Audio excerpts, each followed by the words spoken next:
আগরতলা থেকে কি আনবে। এখন আর সেই ছোটোবেলাটা নেই যখন মা একদম ঝাপটি মেরে ধরে মাথায় একদম বেশি করে তেল মালিশ করে দেবে, তারপর সেই বিরক্তিকর একটা সুরে বলবো না মা আজকে ছেড়ে দাও, আজকে দেবো না, আজকে দেবো না। তো সেই দিনগুলি না এখন খুব মিস করি।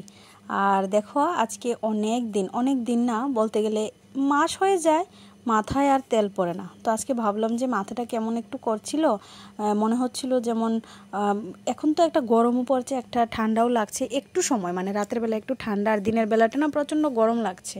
তো এই জন্য শরীরটা না কেমন করছিল, তো ভাবলাম যে আজকে একটু তেল দিই। তো তোমাদের দাদাভাই এনেছিল এই তেলটা। আমি সবসময় কিন্তু এই ভার্জিন কোকোনাট অয়েলটাই কিন্তু ইউজ করি। তো এটা হলো ম্যাক্স কেয়ারের যেটা, সেটা ভার্জিন কোকোনাট অয়েলটা, এটা না খুব ভালো।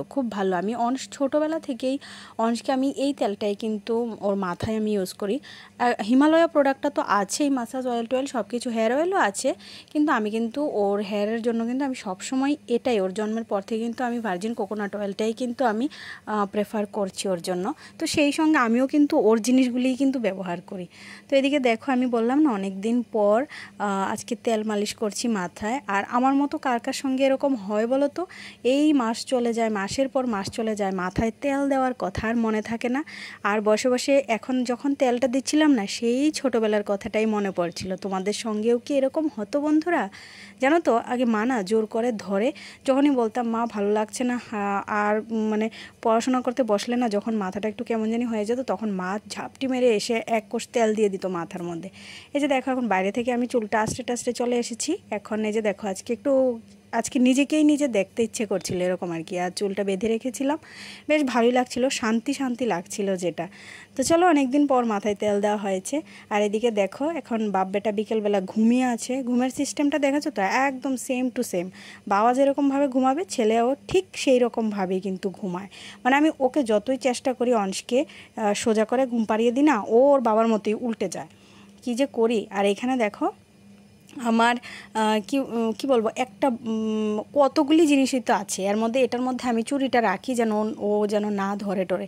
সেই শোকেসের ভিতর থেকে যা আছে সব কিছু নিয়ে চলে আসবে। ও মেয়েদের মতো চুড়ি পরবে, কি করে কি না, মানে অংশের কথা বলে আর লাভ নেই, যত বলবো ততই কম হবে। আবার নিজে সাজছে আর বলছে এই যে দেখো মা আমি চুড়ি পরেছে, এই যে দেখেছো কীভাবে হাসছে। আর এদিকে এটা হলো বিকেলবেলার কথা। আর এদিকে সন্ধ্যার পরে রাতের বেলা এসেছিলো একটু চিকেন। তো আমি এখন চিকেনটাই রান্না করছিলাম। আর আজকে না একটু অন্যরকম স্টাইলে একটু রান্নাটা করেছি। এই যে দেখো আলুগুলোকে কিন্তু আমি কাটিনি। আমি যদিও রেসিপিটা শেয়ার করার ইচ্ছে ছিল বাট করতে পারিনি, অনেকটাই তাড়াহুড়ো ছিল, তো সেই জন্য। আর এদিকে দেখো সবার খাওয়া দাওয়া কমপ্লিট হয়ে গেছে। আর এখন এসেই দেখি, আমি ঘরে এসে দেখি বাপ ছেলেকে আগে ভাত টাত খাইয়ে ঘরে পাঠিয়েছি, তো এসে দেখি ওরা এখনও ঘোরা খেলছে। আর এই ঘোড়া নাকি যাবে আগরতলা থেকে আমার জন্য নিয়ে আসবে অনেক জিনিস, মানে আমার যা কিছু প্রয়োজনীয় সেটাই। অংশের বাবাকে বলছে যে এই ঘোড়া চলো আগরতলা যাব, মার জন্য এটা আনতে হবে সেটা আনতে হবে।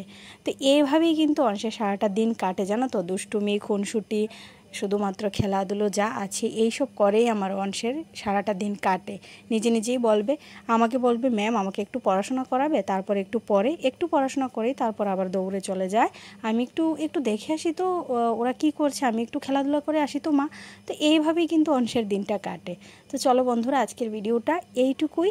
আর দেখা হচ্ছে আরেকটা নতুন ভিডিওতে। আজকের মতো টাটা, সবাই ভালো থেকো, আজ এটুকুই, বাই।